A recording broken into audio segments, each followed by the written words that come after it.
culto é uma quarta profética, um lugar onde eu olho para a realidade difícil, mas eu declaro a palavra de Deus. Eu olho para realidades comuns, normais, e profetizo a palavra de Deus. E nós estamos aqui profetizando sobre a disciplina espiritual. Todo mundo sabe que a disciplina espiritual é um ambiente que torna a minha comunhão com Deus mais organizada. É o que faz com que eu não faça nada forçado, mas eu também não deixe para quando dá. Há uma grande diferença entre fazer forçado e fazer quando dá.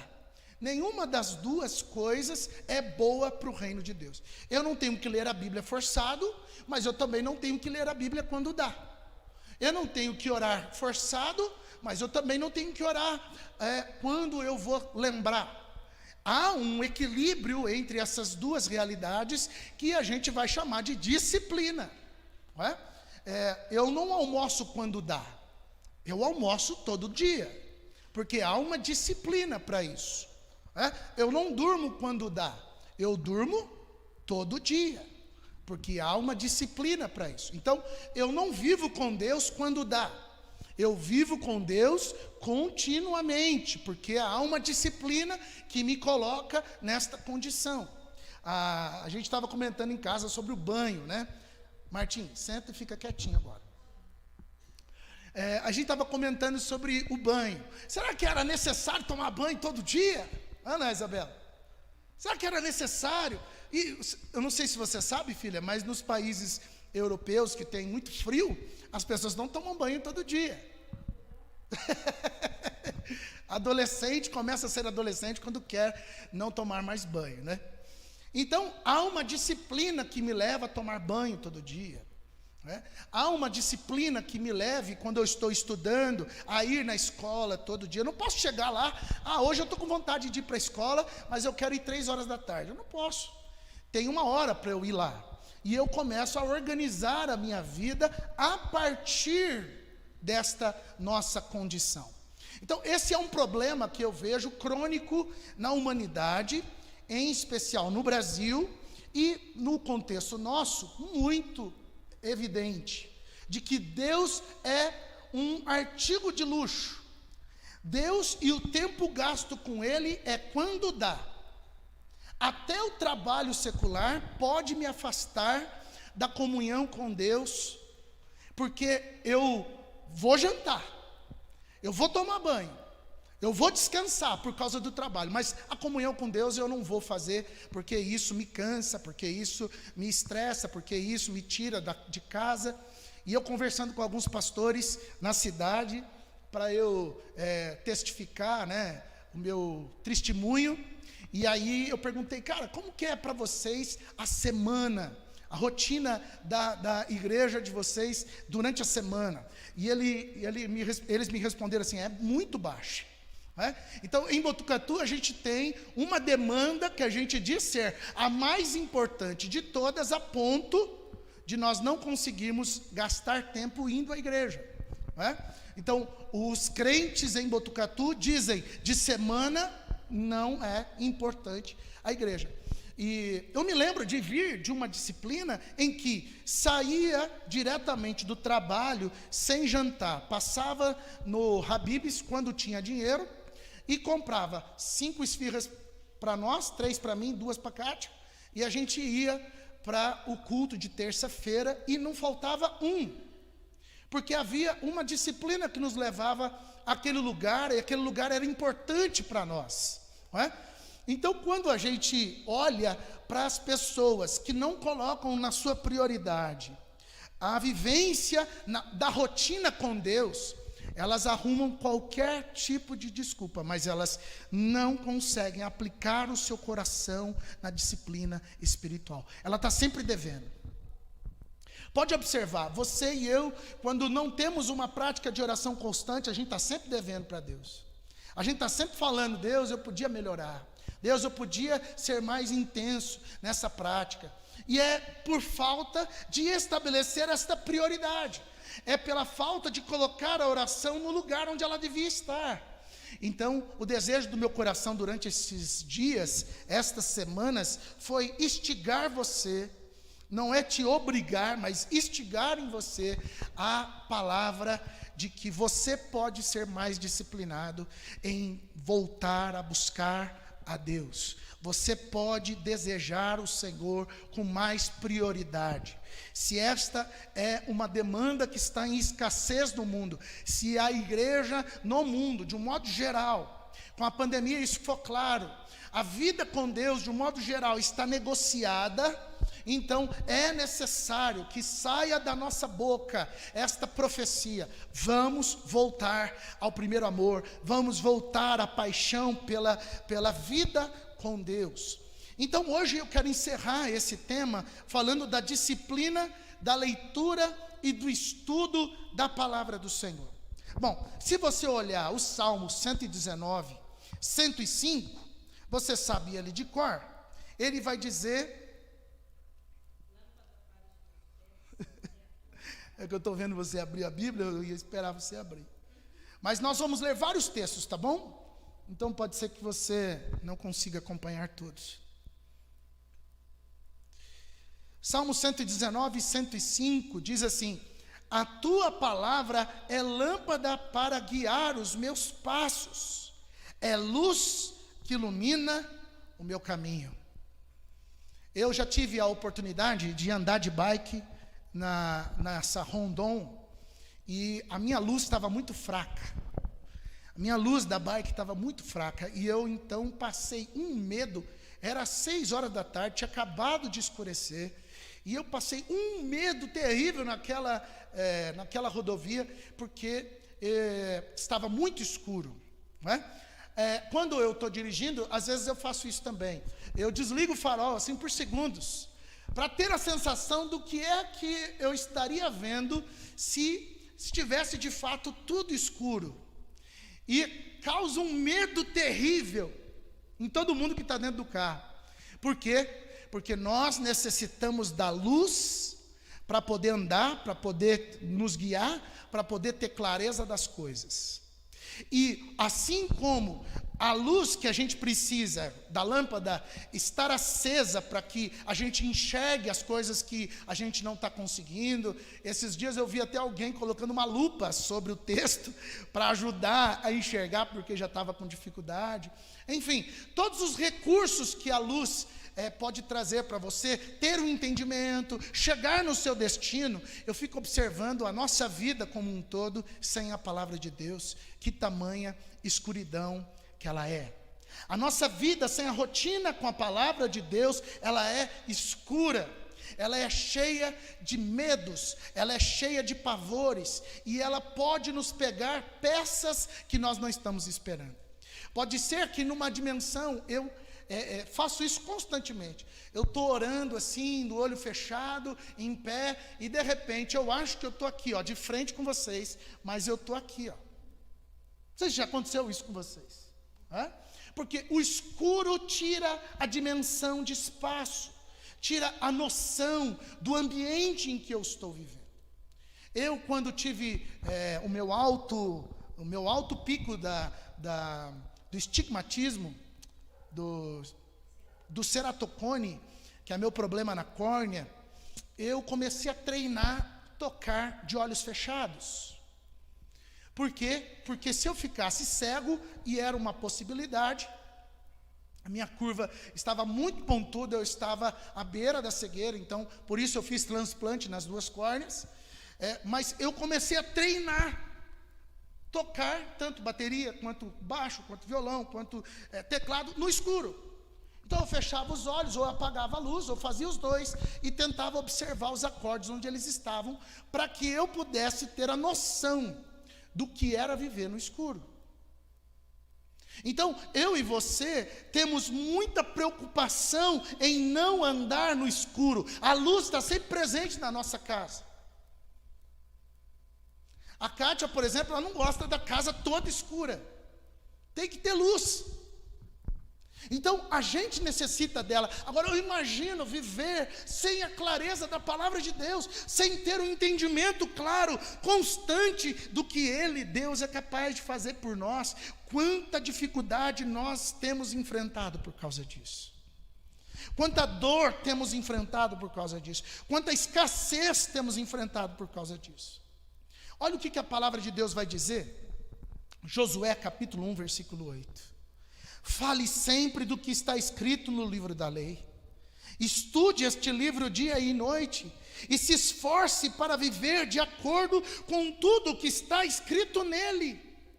Se fizer isso, tudo lhe correrá bem, e você terá sucesso.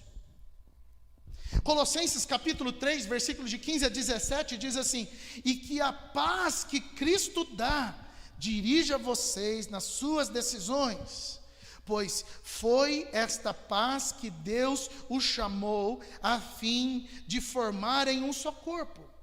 E sejam agradecidos, que a mensagem de Cristo, com toda a sua riqueza, viva no coração de vocês.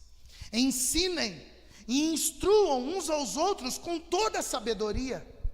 Cantem salmos, hinos, canções espirituais, louvem a Deus com gratidão no coração. E tudo o que vocês fizerem ou disserem, façam em nome do Senhor Jesus, e por meio dele, agradeçam a Deus o Pai.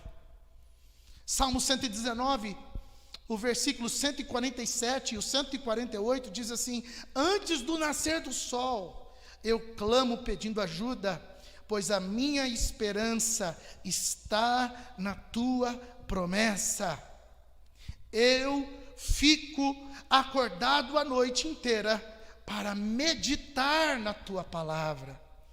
Salmo 1, de 1 a 2 diz assim: felizes são aqueles que não se deixam levar pelos conselhos dos maus, que não seguem o exemplo dos que não querem saber de Deus, e que não se juntam com os que zombam, não se juntam com os que zombam de tudo o que é sagrado. Pelo contrário, o prazer deles está na lei do Senhor, e nesta lei eles meditam dia e noite. O Salmo 119, inclusive, é recheado de textos com isso, mas o versículo 11 diz assim: guardo a tua palavra no meu coração, para não pecar contra ti. Então, a palavra de Deus não é uma opção para o povo de Deus. A palavra de Deus não é um recurso que eu vou ouvir de domingo a domingo. A palavra de Deus não é o lugar onde só o pastor tem autoridade para discernir, para descobrir a profundidade da sua palavra e tentar nos fazer entender. A palavra de Deus é o grande recurso, a grande ferramenta para a vida de todos nós. Está claro em todos os textos que nós lemos que nós precisamos desta palavra. E eu quero profetizar com você essa permanência na palavra.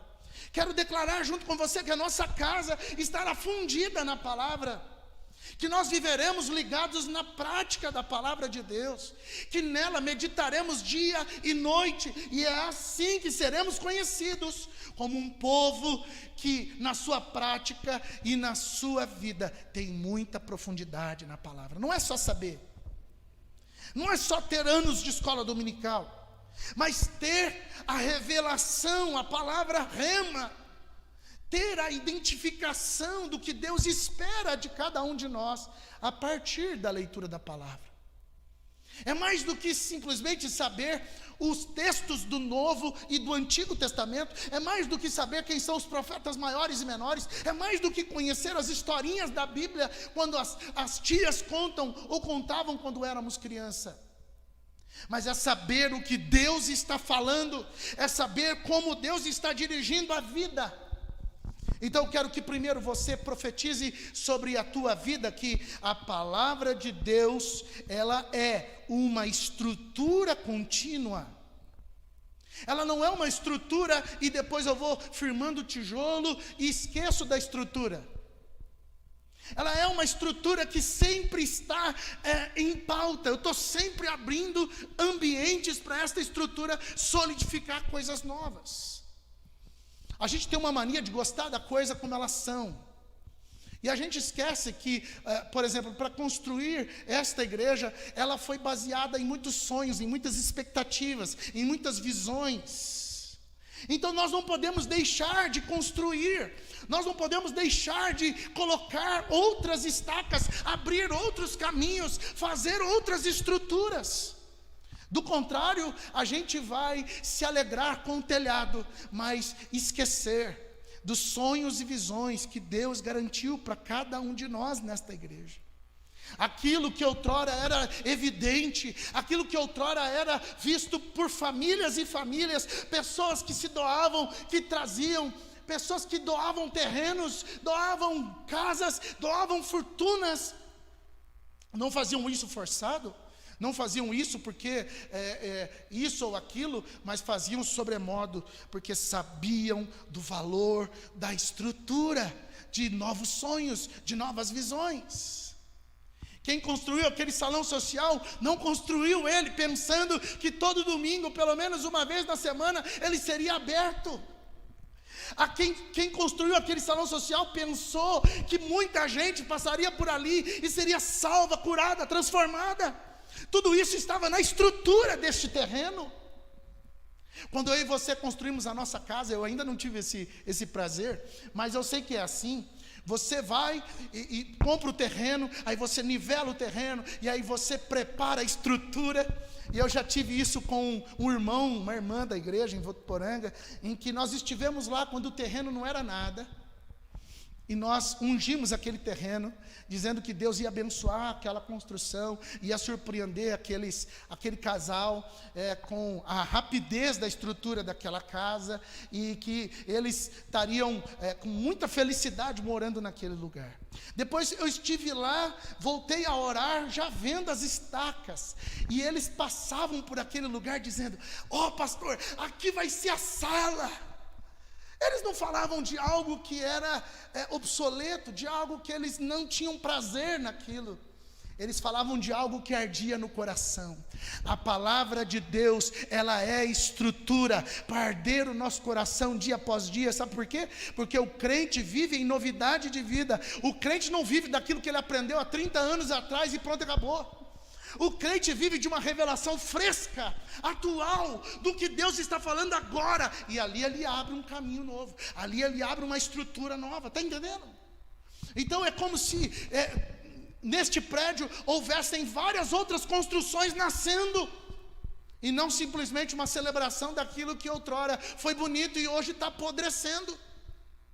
Nós precisamos olhar para a nossa vida e crer: Deus sempre tem coisa nova para me dar, Deus sempre está construindo ambientes novos, e é na palavra de Deus que eu vou ter essa estrutura.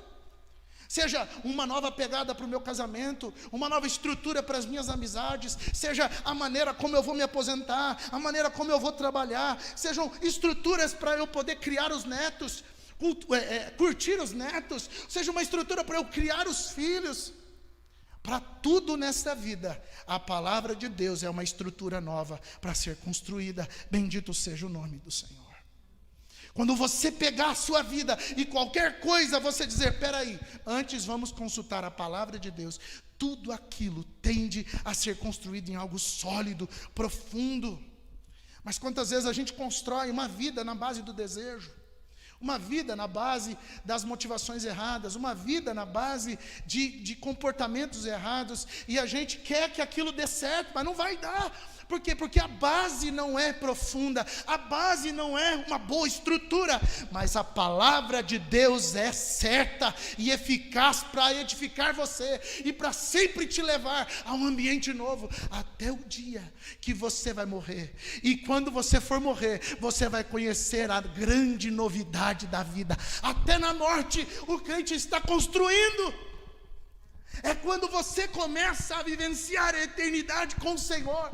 A Bíblia diz que quem morre em Deus está dormindo, mas eu tenho clareza, pela fé, que antes de dormir, essa pessoa tem um encontro com o Todo-Poderoso. Antes de dormir, esta pessoa vê Deus. Antes de dormir, profundamente aguardando a ressurreição de todos nós, esta pessoa tem uma oportunidade de selar o seu sono com uma paz profunda. Aquele tormento não existe mais, aquele sonho que era desesperador não existe mais, aquela preocupação não existe mais. Há um ambiente novo nascendo até depois da morte, e eu quero declarar em nome de Jesus: você vai viver pela palavra, sua família vai viver pela palavra, seus filhos vão viver pela palavra, e tudo na sua vida há de prosperar por causa disso, querido. Profetize então. Quero que você também profetize que a palavra de Deus, ela é como um instrumento de meditação, que é quando eu e você não conseguimos fugir, não tem aquele assunto que não sai da cabeça, não tem aquele tema que não sai da cabeça, não tem aquela preocupação que eu posso dormir e acordar, eu estou sempre com ela, sabe? O texto está dizendo que eu posso colocar a minha mente no modo ativo eu vou meditar o que significa a luz que a palavra de Deus é, o que o Senhor está querendo me dizer, em que ela é luz para o meu caminho, eu vou gastar horas com isso. Querido, você vai ter tanta revelação de Deus quando você aprender a ficar focado num versículo e falar para Deus: Senhor, me mostra o que é isso. Esse mesmo versículo de Salmo 119, 105, eu decorei na escola dominical, na idade do Martim. Eu era aquelas crianças metidinhas que queria decorar, mas levava a Bíblia lá para frente para fingir que estava lendo. Então eu fingia que estava lendo e falava de cor o versículo com 4, 5 anos de idade, né? Ninguém sabia que eu não sabia ler, né? Mas eu decorei esse versículo e sabia dele de cor salteado. Mas foi quando eu já era pastor, já era adulto, que eu li esse texto uma vez e a minha cabeça fez assim, ó, plum, que eu passei a entender o que significa a luz no pé e a luz no caminho. O que significa Deus me mostrar que tipo de ambiente que é real para mim. Quantas e quantas vezes a minha alma pega peça e me coloca num ambiente que eu achei que estava seguro e não estava, que eu achei que estava bem e não estava, eu achei que estava indo bacana, mas não estava. Quantas vezes nós somos enganados pelos outros, porque a gente achou. A palavra de Deus, ela é luz, ela revela o que a gente está achando, o que está escondido, ela revela dizendo: isso não é real, não é do jeito que você está vivendo. Mas quantos de nós só vão perceber isso por serem cabeça dura, só depois que os frutos vierem? Eu sou cabeça dura, eu confesso. E na minha vida, eu já tive grandes perdas para poder reconhecer aquilo que a palavra de Deus já tinha me dito outrora. Mas quando eu gasto tempo meditando na sua sagrada escritura, a minha vida passa a ter uma pilhação outra. Eu começo a usar a minha mente e o favor da memorização a meu favor.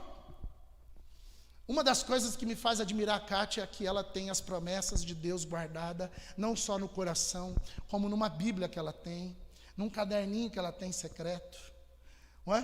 Toda vez que ela precisa lembrar de algo que Deus falou com ela, ela sabe que lado da Bíblia que foi, como que ela escreveu do ladinho, porque ela tem esta necessidade de guardar no seu coração a memória da promessa do Senhor.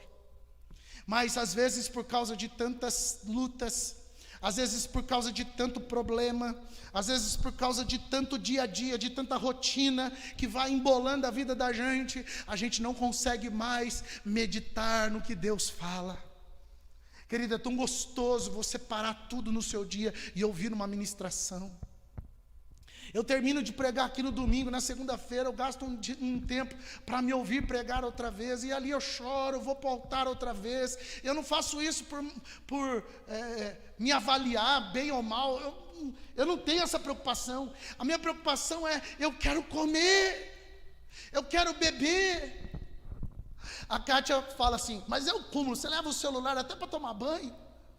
Mas muitas vezes eu estou ali no banho, no meu ambiente de relaxar, e Deus fala comigo, e algo me chama a atenção, Então eu creio que Deus está provocando ambientes para nos fazer crescer espiritualmente, para nos fazer deixar de ser meninos inconstantes e de sermos maduros na fé. Mas isso só vai vir quando eu dar ordem para o meu pensamento, dizendo: para e presta atenção no que Deus está falando. A Bíblia diz em 2 Coríntios capítulo 10, que eu posso levar cativo o meu pensamento à obediência a Cristo.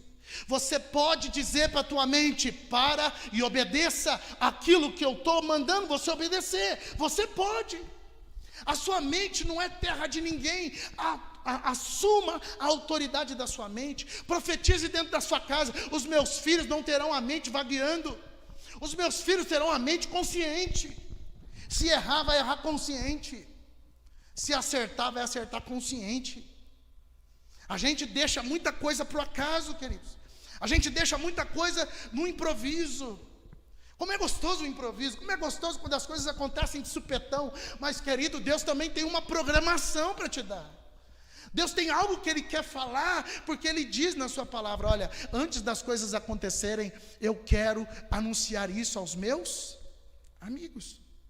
Eu quero contar para as pessoas que estão interessadas em mim o que eu penso a respeito delas ou do que eu vou fazer. Então profetiza na tua vida: eu vou meditar na palavra de Deus. Se eu consigo meditar na ansiedade que eu sinto, se eu consigo meditar na tristeza que eu sinto, se eu consigo meditar naquilo que o outro fez de errado por mim, eu vou meditar na Sagrada Escritura. O meu marido, a minha esposa, os meus filhos, netos, bisnetos, nós vamos declarar: a nossa casa será uma casa de meditação da Sagrada Escritura. Agora eu quero encerrar dizendo que a palavra de Deus deve estar na nossa boca hoje, profetizando como uma máquina de motivos, uma máquina de propósito. Deus tem uma fábrica de propósito. Deus nunca faz nada sem propósito. Deus nunca faz nada vazio. Por que você está fazendo isso? Por nada. Por que você está fazendo aquilo? Por nada. Deus não é assim. O que Ele amarra aqui tem a ver com outra soltura lá. O que Ele solta lá tem a ver com a outra prisão aqui. O que Deus faz está sempre organizado a alguma coisa cheia de sentido. Pode ser que a morte do fulano não faça sentido para mim, mas para Deus faz. Pode ser que a porta fechada de emprego não faça sentido para mim, mas para Deus faz.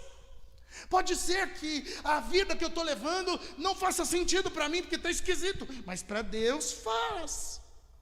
Senhor, por que eu nasci? Talvez para você não tenha sentido algum, mas para Deus faz todo sentido você ter nascido. Deus sempre tem um propósito sobre todas as coisas. E eu preciso aprender a profetizar isso na minha vida. Senhor, eu quero viver de propósito.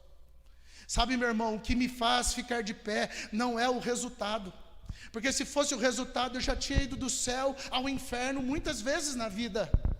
O que me faz estar de pé é saber que o sentido da minha vida está em Deus. E aquilo que Ele pode fazer por mim e através de mim está escancarado naquela cruz. Então, qual é o sentido pelo qual você trabalha? Qual é o sentido pelo qual você dorme, você acorda? Qual é o sentido pelo qual você almoça, você janta? Qual é o sentido pelo qual você fala, deixa de falar, abraça, deixa de abraçar? Querido, para tudo na vida tem um sentido. Não deixe nada acontecer na tua história sem nenhum motivo. Sem nada que esteja por detrás. Sem nada que esteja escrito nas entrelinhas, nas linhas pequenas do contrato. Porque é nessa que Satanás prega a peça. A gente passa a viver coisas maravilhosas, coisas grandiosas, mas não fazem sentido para o reino de Deus. É uma maldição. A Bíblia diz que tem caminhos que parecem ser de vida e são de morte. O que é isso? Eu estou recebendo uma porta aberta, eu estou recebendo uma oportunidade, eu estou recebendo um presente de Deus. Aparentemente de Deus, eu estou achando que é de Deus porque é bom, porque é agradável, porque faz bem. Mas aquilo está me iludindo, aquilo está me encantando, aquilo está fazendo com que o meu tempo seja gasto com aquilo. E aquilo não tem nada do Senhor. Satanás fez isso com o próprio Jesus, será que ele não vai fazer conosco? Satanás vive 24 horas para propor algo que não tenha sentido. Pois para Deus, todas as coisas têm um propósito. Ele é uma máquina de produzir propósito. Então fique com o Senhor, profetize que Deus é que vai dar sentido para todas as coisas, e não saia agradando ou se agradando de tudo, não saia aceitando tudo de bom grado, ainda que seja bom, ainda que seja de bom grado, ainda que seja de alguém muito querido teu, não saia aceitando tudo. Às vezes isso é uma corrente que vai te aprisionar lá na frente. Primeiro você pergunta a Deus, qual é o sentido? E Deus há de manifestar, porque Ele tem prazer em te levar para a luz. Deus não tem prazer em te levar para o escuro. Pastor, então por que eu não enxergo a vontade de Deus na minha vida?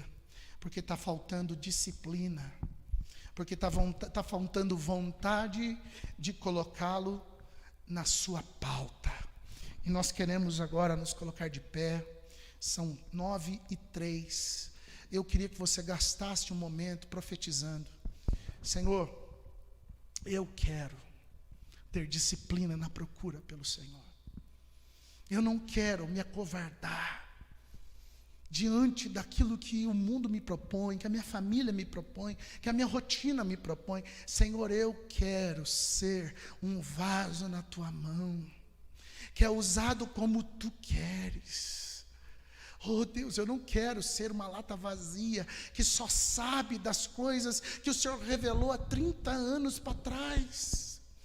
Pai, eu quero estar com a unção fresca, nova, construindo novos horizontes, construindo novas paredes, entendendo que o Senhor nos quer lá. Por favor, Deus, não nos deixe encerrar o mês de abril sem que o Senhor veja em nós o desejo plantado, o desejo profetizado de que o Senhor não é uma obrigação, mas o Senhor não é um ambiente também que eu vou quando dá. O Senhor é uma disciplina para nós, é uma prioridade para nós, assim como é comer, assim como é me vestir. O Senhor é algo essencial para a nossa vida. Pai, nós queremos dizer a esta igreja e a esta cidade, o Senhor é essencial para nós. O Deus vivo está no centro da nossa vida. Ou então nada feito, ou então nada vai mudar, ou a gente vai ficar sempre na míngua. Enquanto Deus não for a prioridade nossa, nós sempre vamos perder, nós sempre vamos chegar no quase. Mas quando Deus estiver no centro da nossa vida, tudo nos vai bem, toda a nossa estrutura vai ser amparada, todos os nossos projetos vão dar certo, ainda que a porta pareça ser fechada. Quando Deus está no centro, ela se abre com facilidade. Deus, por favor, a vida só é mais fácil quando a tua palavra está no centro. Mas quando a tua palavra está longe de nós, tudo é difícil, tudo é custoso, tudo é pesado, tudo não dá. Pai, nós temos vivido dias assim. Nós temos encarado realidades dentro da igreja e fora dela que são pesadas, custosas. Isso tem tirado o nosso ânimo e o nosso fôlego. Mas onde está a procura pelo poder do Altíssimo que nos envolve? E aquele que medita na sua palavra é plantado junto ao ribeiro de águas. No devido tempo ele dá o seu fruto, mas ele não fica choramingando quando não é hora do fruto, porque ele sabe que não falta nada para ele. Ele está preenchido o tempo todo. Ele sabe que aquele é o tempo da escassez, mas nós não sabemos. Nós temos nos perdido nos nossos escuros, nós temos perdido a nossa paciência, temos perdido o nosso horizonte, temos perdido a nossa clareza. Tudo isso porque nós não conseguimos gastar tempo com a tua palavra. Por isso corrige o coração desde o menor aqui até o maior, desde o mais novo até o mais velho, desde aquele que está ouvindo agora ao vivo até aquele que vai ver esta palavra encontrada na internet daqui 30 anos. Nós queremos declarar em nome de Jesus, Deus está te dando um tempo oportuno, chamado agora, para você colocar na sua disciplina de vida a palavra do Senhor, e tudo te irá bem. Mas assim também colocar a oração, assim também colocar o jejum, assim também colocar a misericórdia, assim também colocar a a solitude, assim também colocar o desejo de adorar a Deus, o desejo de estar em comunidade, e assim por último, o desejo de manifestar o poder da palavra de Deus no dia a dia. Todas as disciplinas espirituais, nós declaramos ambiente propício para as nossas vidas. Senhor, eu oro até por quem não está aqui, eu oro a Deus até por pessoas que não podem vir, porque estão em outras disciplinas, estão focados em outros horizontes. Eu oro para que haja uma conversão, eu oro para que haja uma mudança de propósito, oro para que esta igreja se converta ao Senhor, volte à origem das suas construções, e perceba que lindo, que poderoso, que maravilhoso, que intenso é viver meditando na Sagrada Escritura, e por causa disso, de lá brotar alívio, brotar amor, brotar paz, brotar a ausência de propósitos de engano, mas a vida do Deus vivo pulsando a cada momento da nossa história.